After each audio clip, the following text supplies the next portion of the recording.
Olá! No vídeo de hoje vamos conversar sobre as características simbólicas e arquetípicas dos peixes.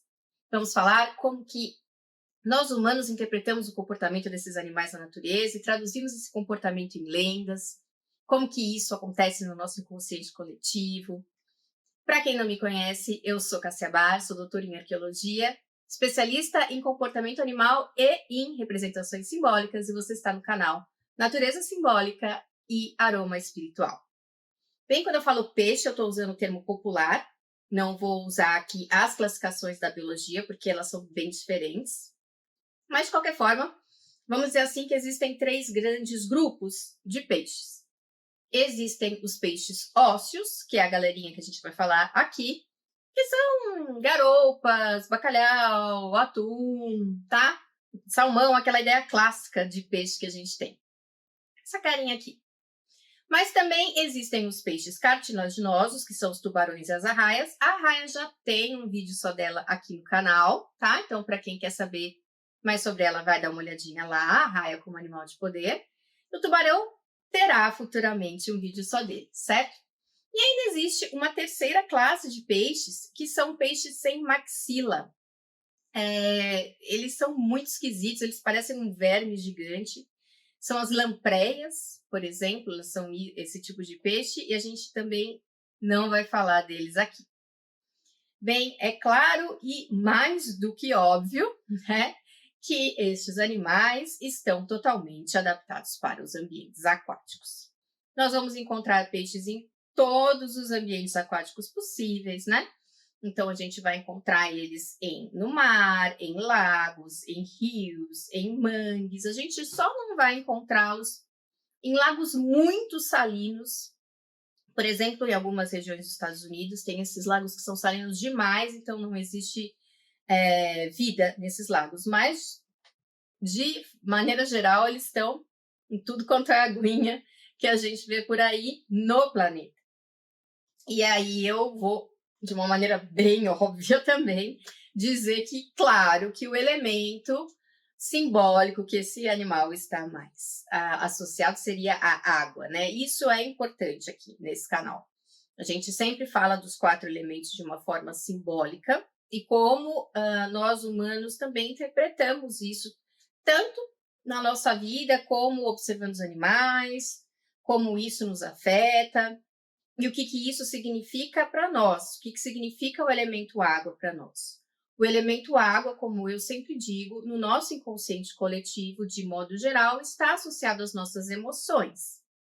Então, nós vamos ver bastante inteligência emocional ou, no seu lado sombra, né, desequilíbrio emocional, que vai ser demonstrado pelos mitos nos quais esses animais estão presentes, né? Então, vamos navegar aqui pelas emoções.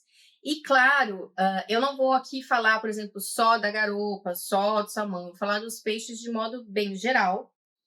Mas, se você, por exemplo, quiser fazer uma análise específica de um peixe específico, salmão, por exemplo, você vai ter que analisar que tipo de água esse bicho está usando como habitat, porque isso vai mudar totalmente a análise simbólica que você vai fazer. Eu não vou fazer uma mesma análise simbólica de um peixe que está habitando zonas abissais do oceano e um peixe que está habitando um lago cristalino, cheio de luz do sol. Vai ser muito diferente, né? Um peixe de uma zona abissal vai estar muito mais no nosso inconsciente coletivo, relacionado ao nosso próprio inconsciente pessoal, aos nossos traumas, a fases complicadas, ao perigo, à escuridão, enquanto que um peixinho que está nadando ali num laguinho, né, todo clarinho, solar, vai estar ligado a uma emoção mais fluida, mais calma, tranquilidade, de repente. Então, esse vídeo vai falar dos peixes de uma forma geral. E o que esses bichos usam para navegar nessas emoções ou na água física? Bem, eles têm um muco, glândulas que produzem muco, que vão espalhar esse muco pelo seu corpo todo. Se você já pegou um peixe na mão, ou um peixe que está saindo na água, ele escorrega, não escorrega? É difícil segurar ele, esse muco. esse muco ele produz para que ele flua ainda mais fácil na água, para que tenha menos resistência a essa água e ele possa fluir melhor. Também para fluir melhor, o corpinho deles é hidrodinâmico, obviamente. As escamas deles produzem também um efeito hidrodinâmico, ou seja, ele vai fluir ainda melhor. E também as nadadeiras vão servir para isso, né? Então, a gente tem aqui uma metáfora também bem óbvia, né? Esse começo está sendo óbvio, né? Mas a fluidez emocional vai ser uma grande característica simbólica destes animais, saber fluir pelas emoções. E como vocês estão vendo aqui, metaforicamente, esses animais estão todos preparados para fluir nessas emoções, seja como for, seja em águas muito rasas, águas profundas, águas quentes, águas gélidas, eles estão ali dominando esse elemento. Os peixes, de modo geral, também possuem um órgão sensorial que é chamado linha lateral, que obviamente fica lá na lateral do peixe. Esse vídeo está muito óbvio, né, gente? Eu juro que vai melhorar. E não fui eu que dei esse nome, tá? Foi a biologia que deu esse nome. A linha lateral fica na lateral. Às vezes a biologia ajuda você, tá? Fazer vestibular, por exemplo. Nesse caso, ela tá ajudando. Mas, enfim, o que ela faz? Ela sente, é um órgão, né, que vai sentir é ligado ao sistema nervoso do peixe e vai sentir as movimentações na água, a mudança de pressão, a mudança de temperatura, a mudança das correntes. Então, não sei se você já percebeu ou já teve essa experiência de entrar num lago, que seja, e ver os peixes todos indo embora.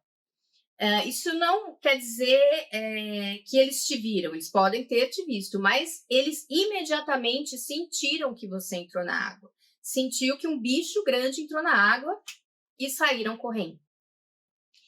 Essa conexão muito profunda com o elemento água, de não precisar nem abrir os olhos para sentir o que está acontecendo, a gente pode também fazer uma comparação metafórica, né, com as nossas próprias emoções quando a gente entra em um lugar que as pessoas estão tensas ou que as pessoas estão felizes. A gente sente isso, a gente nem entende muito porquê, mas a gente sente o ambiente, não sente? Mas, aí, graças a Deus, começa a ficar menos óbvio esse vídeo.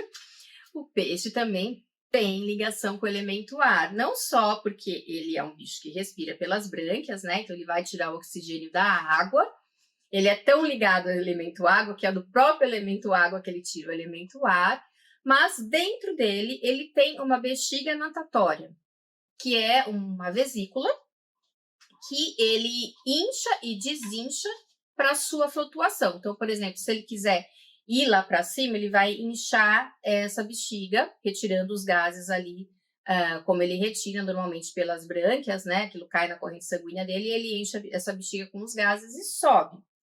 E se ele quiser descer, ele pode desinflar e descer. Então, o elemento ar, além de servir, claro, para a vida do peixe, como serve para as nossas também, ele também vai servir para essa movimentação vertical. E isso é interessante do ponto de vista simbólico, porque o elemento ar, em algumas filosofias, ele é ligado ao mental, que seriam, né, os nossos pensamentos, que são muito, né, a gente não consegue medir, não consegue percebê-los, né, como matéria, então a gente liga a uma coisa bem sutil.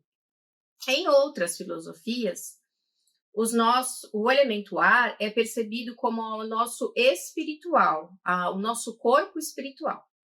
Então, a ligação do acima e do abaixo, que é esse eixo que eu falo em muitos vídeos aqui, que está bastante presente nas cosmovisões dos povos ameríndios, por exemplo, é a ligação nossa com a terra, com a materialidade e com o nosso eu superior, com a divindade, com o que você quiser chamar. E justamente o peixe está mostrando isso através do elemento ar, que é um elemento que em algumas filosofias é ligado a essa questão espiritual.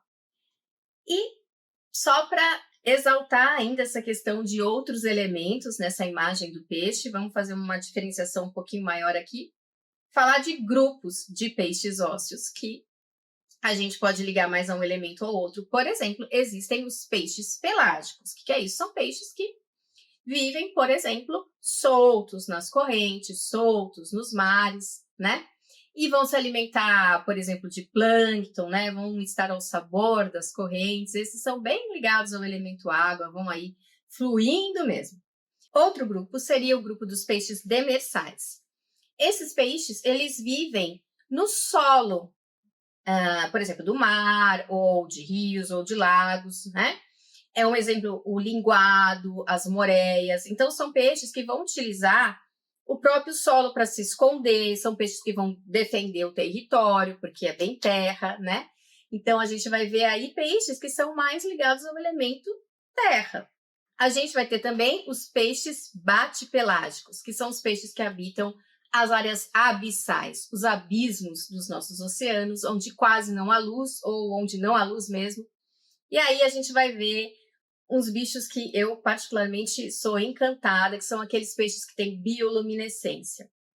Eu falo bastante sobre o que é bioluminescência no vídeo do Vagalume, tá?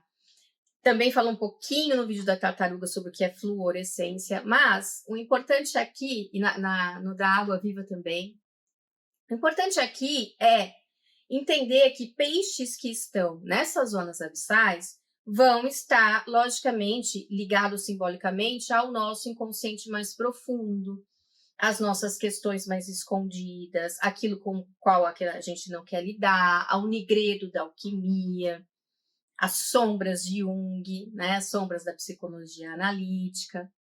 E são peixes que muitos deles têm luz própria, porque para navegar nesse nigredo, né, nessa escuridão, eles precisam brilhar, que é a mesma coisa que nós precisamos fazer quando a gente tem que lidar com algum trauma ou com algum problema, uma questão que está ali escondida no nosso inconsciente, que não dá mais, a gente tem que lidar, não adianta ficar jogando para debaixo do tapete, a gente tem que levar luz para essa questão, né? Senão a gente se afunda junto. Peixes que são ainda mais ligados ao elemento terra, que são aqueles que estão dizendo, olha, gosto muito da água, mas tô a fim de fazer uma excursão para um elemento diferente, tô a fim de ousar, são os peixes sarcopeídeos, por exemplo, que são aqueles peixes que têm uma estrutura parecida com um pulmão primitivo. Eles têm ali, são peixes que a gente chama de pulmonados. Peixes que vão atravessar rios, né, de um rio para outro, e entre esses dois rios tem uma porção de terra, ele vai pular, vai andando com a nadadeira dele, que é uma nadadeira lobada, né, um corpo todo já adaptado para isso, até chegar no outro rio. Peixes que vão de poça em poça, peixes que vão fazer isso para fugir de predadores, né? Esses peixes, eles são geralmente de água doce.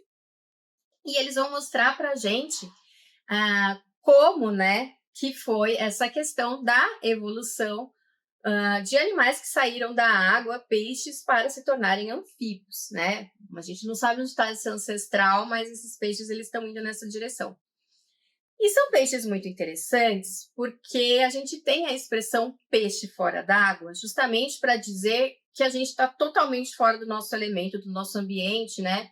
Às vezes a gente vai trabalhar em algum lugar e a gente não entende nada daquilo, a gente se sente um peixe fora d'água, ou seja, a gente não sabe o que fazer, porque a gente pensa que peixe só sabe nadar. Mas veja só, algumas espécies de peixes estão aprendendo a andar, né? Ou aprenderam a se rastejar, pelo menos entre uma pocinha de água e outra.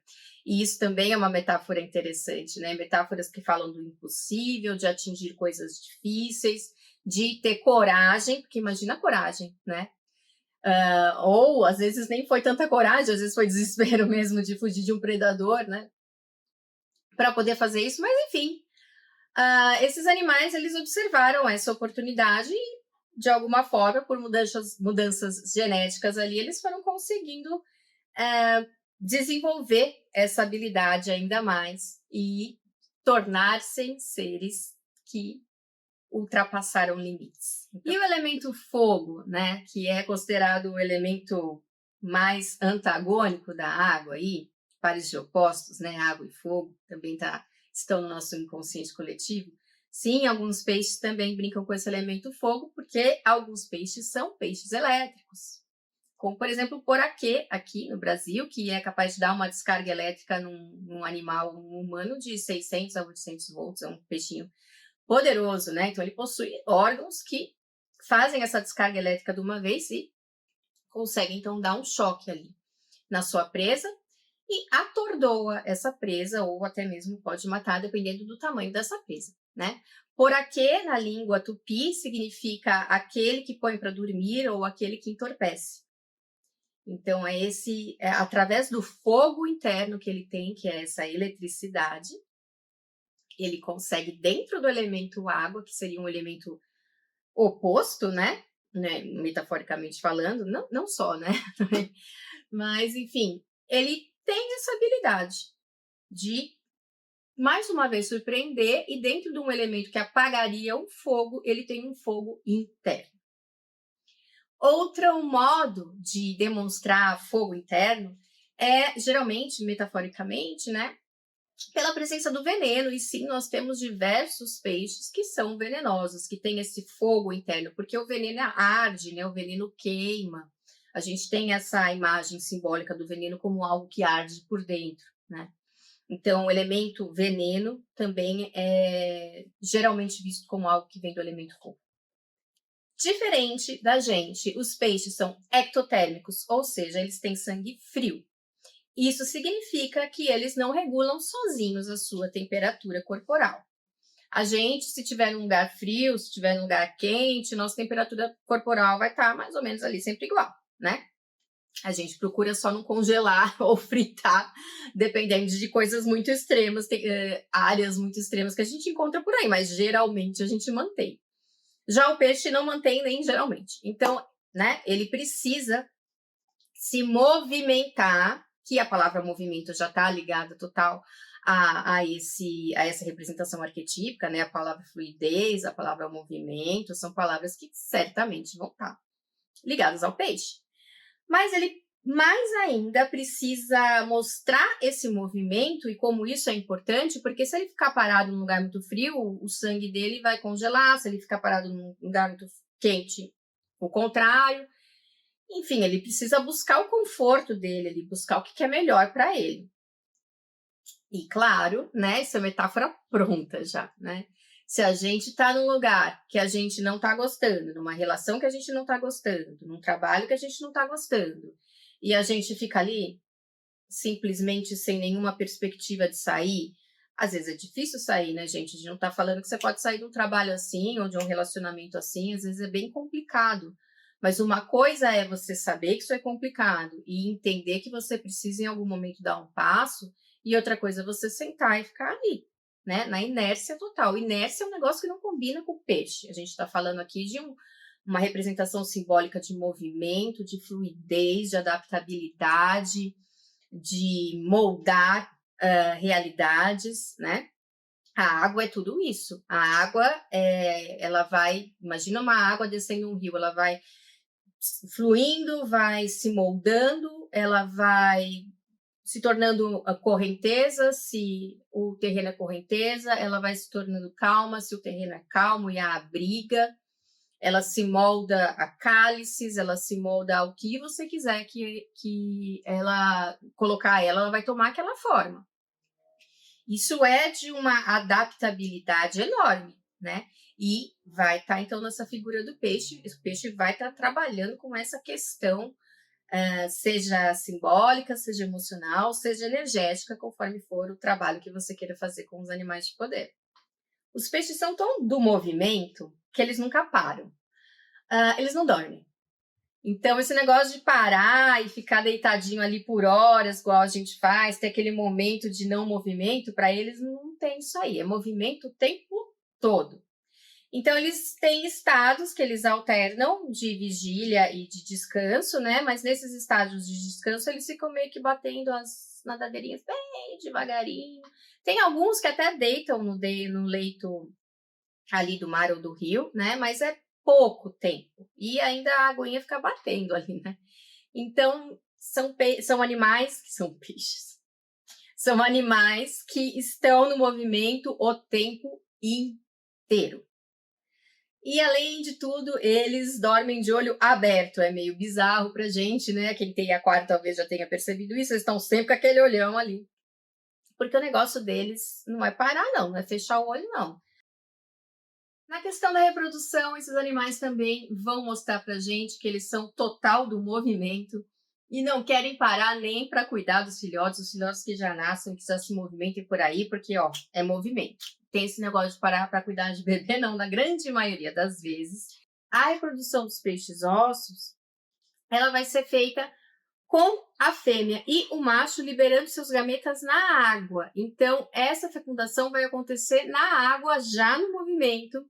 E aí, esses ovinhos, né, por exemplo, em peixes de cardumes, que são peixes pelágicos, né, que é a maioria dos peixes que a gente está lidando aqui são os peixes pelágicos, já vai estar solto no mar, já vai estar solto na corrente. Então, esses peixes, eles liberam muitos gametas, que é para ter bastante ovo, né? Que é para nascer, para ter chance de nascer esses peixinhos que já nascem aí no movimento. Ou em outras espécies eles vão colocar mais próximos da terra, para a terra cuidar melhor, porque a terra já é um elemento da solidez, o elemento da coerência, né? O elemento que abriga, o elemento da mãe, do útero, né?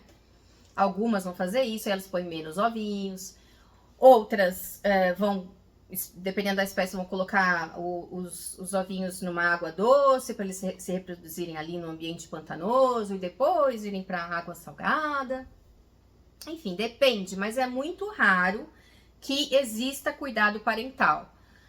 No vídeo do cavalo marinho, eu demonstro que há, dentre os peixes, um cuidado parental, que é o cuidado do próprio cavalo marinho, né? Que inclusive é o macho que vai carregar os bebezinhos ali na bolsa dele, o macho dá a luz, é bem diferente. Como eu disse, existem exceções. Mas, de modo geral, simbolicamente, a gente tá vendo que, ó, nasceu e já estamos na corrente. Nasceu e já estamos na onda. Antes de falar sobre lendas e mitos, minha propagandinha aqui, gente, entrem nos links aqui na descrição desse vídeo para conhecerem o site da Collab 55, comprarem minha arte em forma de caderno, caneca, almofada, milhões de coisas. A página da Hotmart, né? Que eu estou colocando os meus cursos. Já tem, por exemplo, lá o curso de enferragem caseira, que é um curso bem legal. Dá uma olhadinha lá. Estou preparando cada vez mais coisa. Inclusive, mais para frente, vou preparar um curso sobre animais de poder e meditações para conhecer seu animal de poder e etc. Está nos planejamentos. E também o meu Apoia-se. Se você gosta desse canal, considere tornar-se um apoiador, me apoiando com uma pequena quantia ao mês ou mesmo uma vez só, já me ajuda bastante. Curta, compartilhe, salve esse vídeo. Vamos movimentar aqui esse canal para ele continuar, ok? E falando então sobre lendas e mitos relacionados a peixes, de uma maneira geral, os peixes estão muito ligados à fartura, porque eles são uma parte muito importante da nossa alimentação, seja para aquelas populações humanas que estão mais próximas do litoral, ou mesmo para populações humanas que estão nos interiores, porque na arqueologia nós sabemos que os agrupamentos humanos vão sempre estar preferencialmente próximos a fontes de água. Claro que existem exceções, né? Por exemplo, lá no sudoeste dos Estados Unidos é uma exceção, existem populações que viviam bem longe de água, mas isso é um problema, né? Você tem que imaginar um modo de trazer aquela água de algum lugar para o lugar que você está. Então, é muito mais simples e fácil você ficar próximo a corpos d'água. E você vai ver que grandes sociedades, como a sociedade egípcia, as sociedades da Mesopotâmia, Roma, são sociedades que foram fundadas próximos a grandes corpos d'água. O rio Tigres e Eufrates, na Mesopotâmia, o rio Nilo. Ou são sociedades também que ficam próximas ali ao mar, como, por exemplo, as sociedades gregas. Porque além da água que a gente precisa para beber, os peixes, eles são uma grande e importante fonte de alimentação. Aqui na nossa Amazônia, existiram sociedades imensas em termos de número mesmo, né? Pessoas, populações imensas que ocupavam a Amazônia em um esquema que a gente chama de cacicado, que seriam pequenas cidades-estado. Essas populações, elas dependiam em grandíssima parte da pesca, da vida e da abundância que o rio Amazonas dava. E eu me deparei com um estudo interessantíssimo nas minhas pesquisas, que eu vou deixar aqui na minha bibliografia, que diz que os peixes estariam totalmente conectados à nossa sensação de bem-estar e que por isso a gente também é mais um motivo para a gente traduzir um peixe simbolicamente como aquele que vai trazer o bem, que vai trazer a luz, que vai trazer a paz, porque o peixe possui uma grande quantidade de ômega 3 e segundo estes cientistas, o ômega 3 é muito importante para regular os nossos hormônios de bem-estar.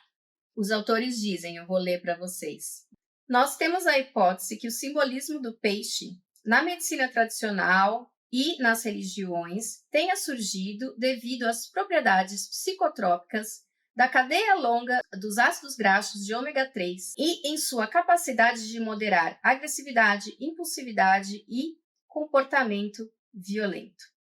Eles também dizem que tradicionalmente nós, humanos, temos um comportamento simbólico de separar as comidas, os alimentos em puros e impuros. Por exemplo, alimentos que fazem mal são, obviamente, colocados nessa categoria de impuros, mas também, se a gente participa de uma certa ordem religiosa, tem certas ordens que você não pode comer certo tipo de alimento, porque para aquela ordem é considerado impuro. E que os peixes, de modo geral, eles estariam nessa categoria de pureza, de alimentos que nós, ao longo do tempo, categorizamos como puros. E se eles estão nessa categorização, de alimentos puros, se eles nos trazem bem-estar, se eles modulam a nossa agressividade, eles também estão ligados à espiritualidade e também estão ligados a um ideal maior, a uma luz maior que exista além do nosso corpo físico. E a gente vai ver que características, tanto dessa grande emotividade, do peixe, da água, etc., da fluidez, como características também de estar ligado muito ao ambiente espiritual, ao sonhar, a coisas mais altas, são características do signo de peixes. Eu vou falar daqui a pouquinho sobre o signo de peixes. Nada na simbologia que nós humanos criamos e compartilhamos no nosso inconsciente coletivo é à toa. Na Mesopotâmia, nós vamos ter diversas divindades, seres que são ligados aos peixes. Por exemplo, nós temos na Suméria a divindade Enki, que é ligado aos peixes, é uma entidade masculina e é uma entidade ligada às águas doces primordiais, à sabedoria e à criação. Que a gente vai ver em diversos desses mitos das sociedades da Mesopotâmia, de modo geral, Então, a Suméria, a Babilônia, a Síria, a gente vai ver que o peixe, ele tem muito essa característica criadora, que é uma característica do elemento água. O elemento água é um elemento da criatividade, da fluidez do movimento. Olha quanta vida tem dentro do mar. É uma loucura a quantidade de vida que tem dentro do mar. O mar é um grande útero, Ele é um grande símbolo do nosso inconsciente, mas ele é também um símbolo de tudo que pode ser criado, que sai desse inconsciente, que vai se tornar consciente, que vai se tornar sólido na Terra depois, talvez, no elemento Terra depois. E, claro, está ligado ao nosso alimento, como eu disse para vocês, ele está totalmente ligado à nossa subsistência, então é uma força muito criativa, uma força muito fértil. E por isso ele está ligado a essa questão das águas primordiais também. Existe também, em diversas sociedades ali, figuras que são parte peixe, parte homem, ou parte peixe, parte mulher, como a gente vai ver depois na Síria, né? A Tagartes. Agora, eu não vou falar sobre a Tagartes aqui, porque eu falei tudo sobre ela no vídeo sobre a sereia. Então tá tudo prontinho lá. Vai lá e vê tudo sobre mulheres parte peixe, parte gente, ok? Tá tudo lá. Precisou de um vídeo só para elas, porque realmente é enorme a história das mitologias e das lendas das sereias. A única coisa que eu vou ressaltar aqui, no caso de Atagartes, é a sua ligação com o signo de peixes, a constelação de peixes. Atagartes era tida como a deusa da fertilidade e ela teria tido uma desilusão amorosa e ela se jogou no rio Eufrates. Esse fato dela ter se jogado no rio Eufrates, em algumas versões da lenda, ela ascende aos céus e vai se tornar a constelação de peixes. Também na mitologia síria existem algumas lendas que ligam a constelação de peixes à entidade ou divindade chamada Dagon, que é um homem, metade homem, metade peixe, né? Um sereio, nós diríamos. Essa entidade Dagon, ela foi encontrada sendo adorada em muitas das sociedades ali da Mesopotâmia, da Babilônia, Síria, até mais para frente os fenícios e até mesmo os filisteus, porque essa entidade Dagon aparece na Bíblia. Na Bíblia se diz que os filisteus adoravam esse deus. Esse deus, ele trazia fertilidade à terra, claro, né? É um peixe, então, como eu disse, o peixe tem essa questão da fertilidade forte. Mas ele também julgava os mortos. Por quê? Porque ele vem dos mares, ele vem das águas do inconsciente, ele vem do submundo. Então, nessas águas profundas é onde ocorria o julgamento dos mortos, onde ele ia ver se aquela pessoa foi pura o suficiente durante a vida ou não. No Egito não vai ser diferente, os peixes vão estar totalmente ligados à fertilidade, ao nascimento da vida, e eles vão estar envolvidos no mito de Osíris e Ísis. Bom, o que aconteceu com Osíris? Osíris era o rei dos deuses e era casado com Ísis. Seu irmão Sete tinha muita inveja dele e queria o trono dos deuses para ele. Então, um dia, Sete bolou um plano, chamou Osíris, chamou todos os deuses, colocou uma caixa, tipo um caixão no meio do salão, assim, e disse que desafiava Osíris a entrar naquele caixão, porque ele tinha certeza que ele não tinha coragem de ficar fechado naquele caixão pequeno, que ele não ia caber ali, que ele não tinha coragem de ficar ali e que ele não era um rei corajoso. Aí, claro, né, que Osíris foi lá e se enfiou no caixão. Quando ele fez isso, o Sete fechou ele lá dentro, catou ele, cortou ele em um monte de pedaço e jogou pelo limpo. E aí Ísis vai ter toda uma lenda, toda uma história de como ela foi atrás de todos os pedaços do seu marido, né? Em vários momentos, várias lendas, vários mitos sobre essa grande jornada. Mas, resumindo, ela pegou todos os pedaços para juntar de novo, né? Que ela era uma bruxa, uma maga poderosíssima, Ísis, então ela ia revivê-lo. Mas estava faltando um pedaço crucial, que é justamente o pedaço que Osíris usava para criar a vida. Entre linhas, porque aqui é YouTube, né? Vocês já entenderam. E o que aconteceu com esse pedaço? O peixe comeu. Por que o peixe comeu? Gente, tudo é simbólico nos mitos, tá? Isso está mostrando que o peixe se alimentou da fonte criadora de vida do deus Osíris. Portanto, o peixe é um símbolo muito forte de fertilidade, de vida e de criação de vida. E aí, no período helenístico, que é o período que o Egito passa a ser dominado pelos gregos e depois pelos romanos, mais tarde o Egito romano, a gente vai ver que o Ka, que é a energia vital do morto, que era muito representado nas tumbas egípcias, esse Ka, essa energia vital, ela passou a ser representada como um peixe, como a figura de um peixe nessas épocas helênicas. E aí a gente vê lá na Mesopotâmia um ser que é uma divindade criadora, em forma metade homem, metade peixe, que vai tanto receber as pessoas ali para serem julgadas após a morte, como gerar a fertilidade. A gente vai ver aqui esse peixe aparecendo em túmulos egípcios desse período, justamente evocando a ressurreição em uma outra vida, né? Uma nova vida que essa pessoa vai ter em um paraíso. E aí isso vai dar no quê? Esse peixe representando nada mais, nada menos do que Jesus Cristo para os cristãos, que são chamados cristãos primitivos. Porque o peixe é um símbolo da ressurreição, é um símbolo do Criador. Ele tem o poder criador divino dentro dele. Mas antes de falar sobre o mito cristão, e vamos à Grécia, porque eu sou arqueóloga e eu gosto das coisas em ordem cronológica, tá? A gente tem essa mania de classificar as coisas, botar um monte de coisinha uma atrás da outra, falar o que veio antes, o que veio depois. Então, Grécia primeiro.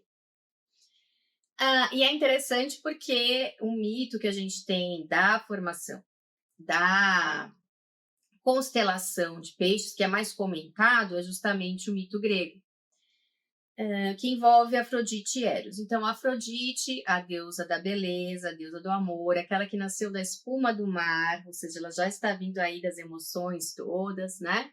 Nasceu de uma concha. Dá uma olhadinha lá no vídeo das conchas marinhas, você vai ver eu falando sobre isso. Eu tô fazendo bastante propaganda hoje, né? Pra vocês irem ver, tá? Vamos ver. Ela tem um filho, o filho dela é Eros, que é o deus do amor, também conhecido como Cupido pelos romanos. Muito bem. Então, um dia estavam os dois ali e aparece Tifão. Tifão é um titã monstruoso, um monstro muito perigoso, e eles precisam fugir. E aí eles estão lá perto de um rio, ou dependendo do mito da versão, perto de um mar, e eles se jogam nesse mar, e para não se perder um do outro, eles amarram uma fita um no pé do outro, uma corda um no pé do outro, e essa corda depois vai unir eles nesse nado, né? E eles se tornam depois peixes e são elevados com uma constelação de peixes nos céus, que é uma constelação que vai mostrar dois peixes unidos pela cauda por uma corda, né? E o que isso tem a ver com o signo de peixes? Bem, nós temos aí dois deuses do amor, das emoções, se jogando na água. Então, a gente vai ter o signo de peixes, como a gente conhece, que é um signo, assim como o signo de câncer, também muito emotivo, muito amoroso, mas que tem certas características que esse mito pode também evocar, como, por exemplo, o fato de um lado sombra do signo de peixes, que é fugir dos problemas e ir para um mundo de sonhos, um mundo de devaneios, que seria o mar, onde nada é muito concreto, nada é muito solar, né, real, consciente, é um mundo mais do inconsciente, das criações, das brincadeiras, da fluidez, porque eles fogem do problema que seria o tifão, ao invés de enfrentar esse problema, né?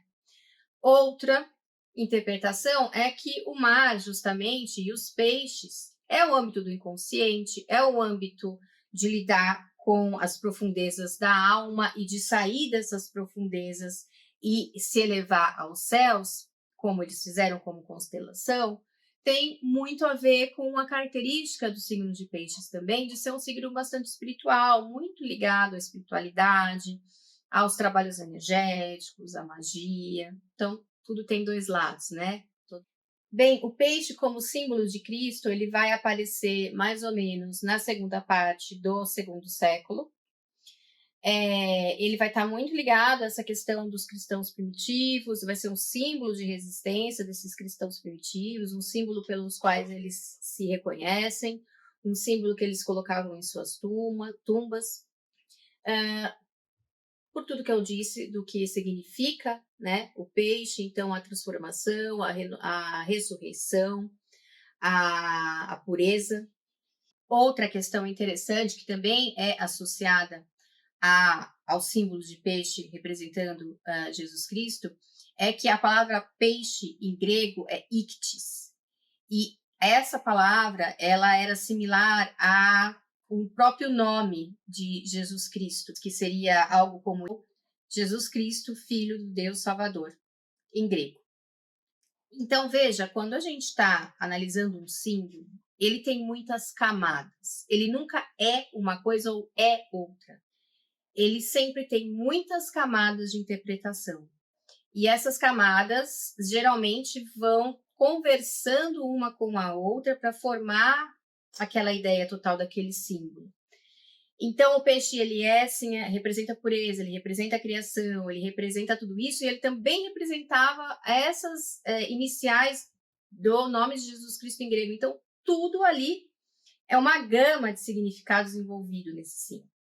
E, além disso, esse símbolo ele continuou sendo fortemente associado à história de Jesus Cristo, porque sabe-se que no Novo Testamento, né, conta-se sobre milagres de Jesus Cristo, e um desses milagres teria sido a multiplicação dos pães e dos peixes. E quando a gente multiplica pão, que é um alimento essencial para a vida das sociedades, né, é um alimento que representa o próprio alimento, de tanto que a gente diz pão de cada dia.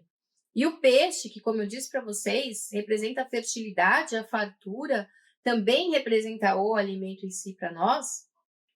Jesus Cristo, então, metaforicamente, nessa passagem, ele está dando toda a fertilidade da vida para as pessoas, né? Multiplicando os pães e os peixes.